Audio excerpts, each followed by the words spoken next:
Leer a las mujeres, filología y escritura femenina en la Nueva España es por demás un tema interesante.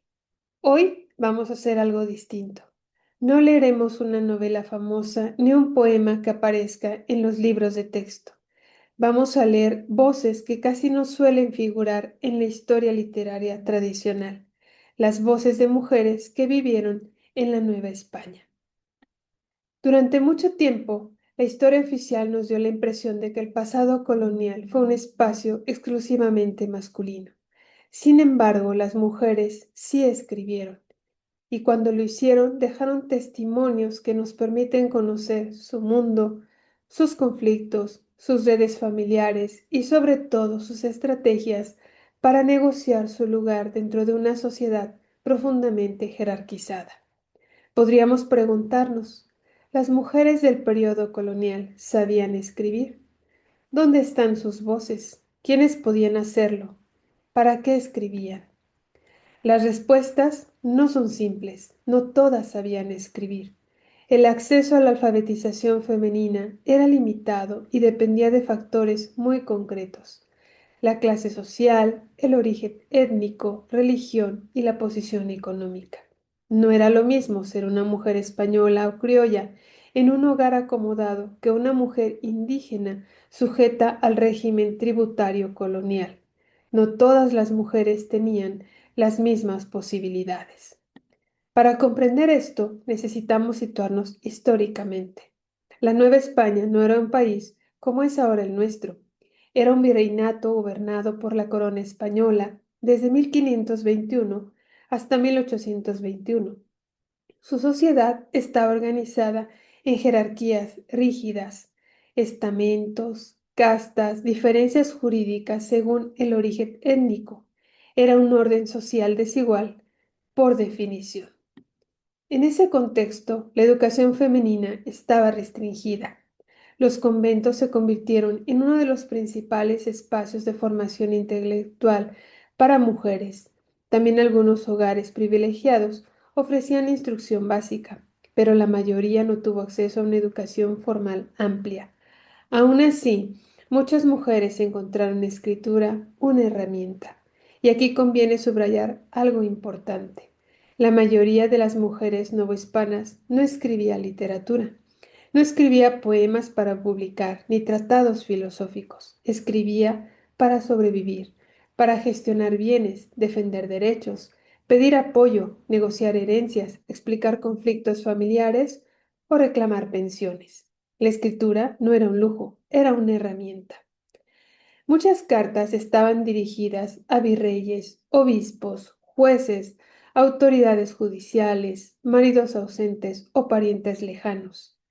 Algunas mujeres indígenas aparecen en juicios por tierras o tributos. En muchos casos dictaban su testimonio a un escribano. La figura del escribano es fundamental.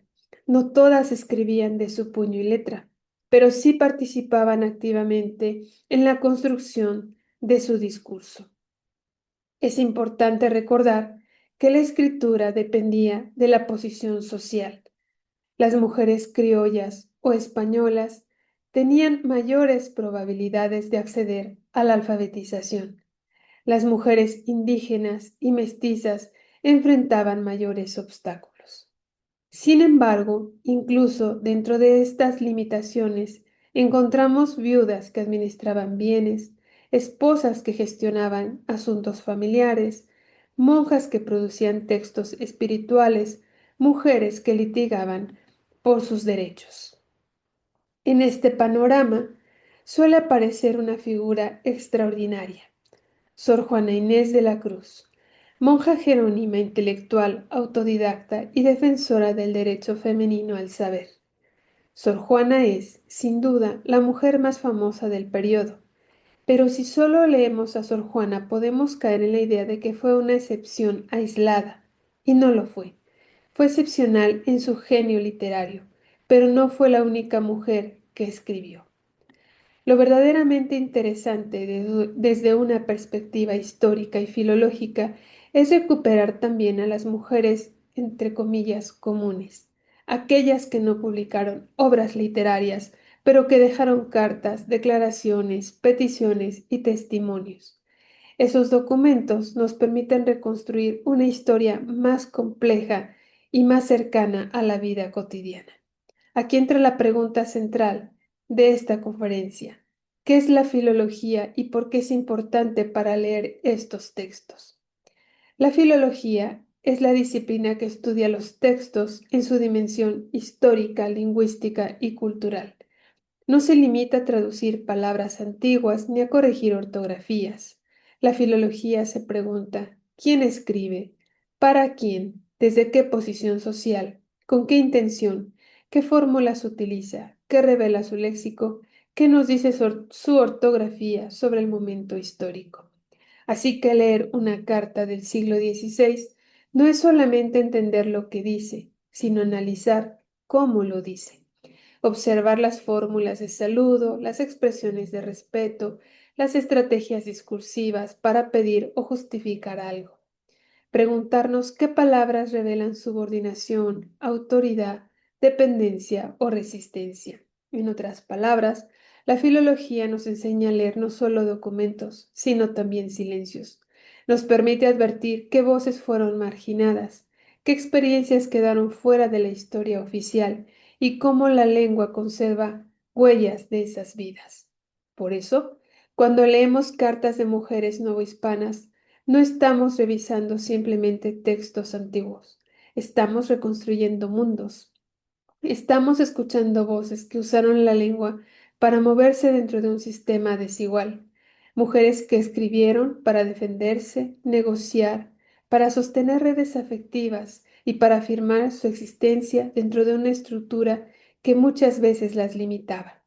Y es desde esa mirada histórica, lingüística y crítica que nos acercamos a las cartas que analizaremos el día de hoy. Cuando pensamos en la filología, solemos imaginar grandes obras literarias, textos canónicos o documentos oficiales cuidadosamente redactados. Sin embargo, la filología también se ocupa de escritos cotidianos, aparentemente menores, que nos permiten reconstruir la historia de la lengua y al mismo tiempo la historia de quienes la utilizaron. En ese sentido, las cartas de mujeres novohispanas constituyen un archivo invaluable. Las cartas de Ana de Herrera y Leonor del Río, que hoy analizamos, no fueron concebidas como textos literarios.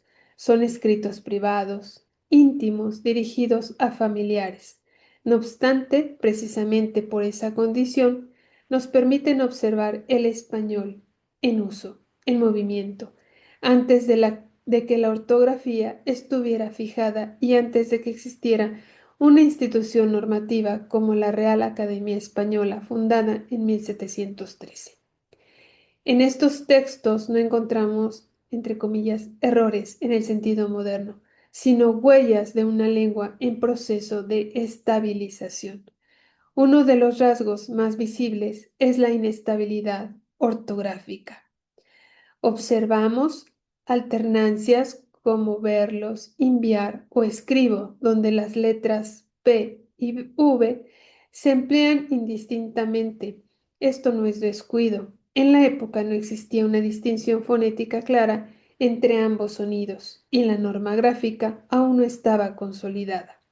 Lo mismo ocurre con el uso variable de la H, como en era, o con la conservación de grafías medievales como facer y fallecido.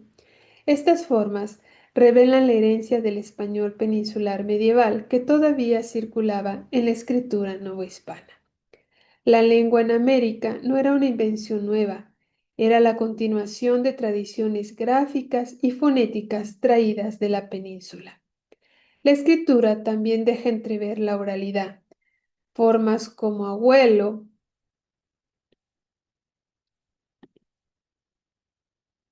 muestran una representación cercana a la pronunciación.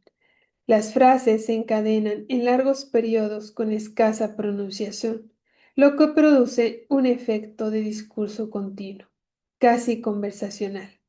La puntuación moderna, con su sistema de normas precisas, es resultado de un proceso posterior en estos textos. La organización responde más al ritmo del pensamiento y de la voz que a las reglas fijas. Para la filología no se limita a describir grafías, también se ocupa del léxico y de los significados en su contexto. Cuando Leonor del Río se describe como subjeta, no se refiere simplemente a un estado emocional, alude a una condición jurídica y social. La mujer casada estaba legalmente subordinada al marido. Del mismo modo, cuando afirma sentirse desabrigada, no solo expresa carencia material, sino una vulnerabilidad estructural. Y la frase, por ser mujer, condena toda una concepción social del género. No es únicamente una referencia biológica, sino la aceptación de límites impuestos por el orden social novohispano. Desde esta perspectiva, las cartas se convierten en documentos sociolingüísticos. Nos preguntamos qué nivel de alfabetización tenían estas mujeres, quién les enseñó a escribir, en qué contextos aprendieron a usar la escritura como herramienta. El simple hecho de que redacten cartas muestra que participaban activamente en redes familiares, afectivas y patrimoniales. No eran sujetos pasivos, administraban información, transmitían noticias, negociaban posibilidades de herencia o de matrimonio. En la carta de Ana de Herrera observamos la centralidad de la red familiar. Noticias sobre el hijo, la salud de la madre, saludos de la comadre. Ella actúa como mediadora de vínculos. En la de Leonor del Río, en cambio, aparece la dimensión jurídica y económica, la muerte del marido, la herencia disputada, la posibilidad de volver a casarse. La carta se convierte aquí en espacio de queja, de desahogo y también de negociación. La escritura permite articular una conciencia de precariedad. Me fallo sola y desabrigada. La lengua registra así no solo sonidos y grafías, sino experiencias de vulnerabilidad. Leer estas cartas desde la filología implica comprender que cada forma gráfica, cada elección léxica y cada construcción sintáctica son indicios de una época. No estamos frente a textos, entre comillas, mal escritos, sino frente a documentos que nos permiten observar la evolución del español y simultáneamente las condiciones sociales de las mujeres en la Nueva España. En última instancia, leer a estas mujeres es reconocer que la historia de la lengua no se construye únicamente desde grandes autores, sino también desde voces privadas, familiares, cotidianas. En sus cartas, la lengua conserva emociones, conflictos, dependencias y estrategias de supervivencia. La filología entonces no solo estudia letras, estudia mundos. Y quizá la pregunta final para nosotros sea esta. Si dentro de 300 años alguien leyera nuestros mensajes y nuestras formas de escribir, ¿qué podría reconstruir sobre nuestra sociedad? Así como hoy estas cartas nos permiten escuchar voces femeninas del pasado, nuestros propios usos de la lengua serán algún día documentos históricos. Muchas gracias por su atención.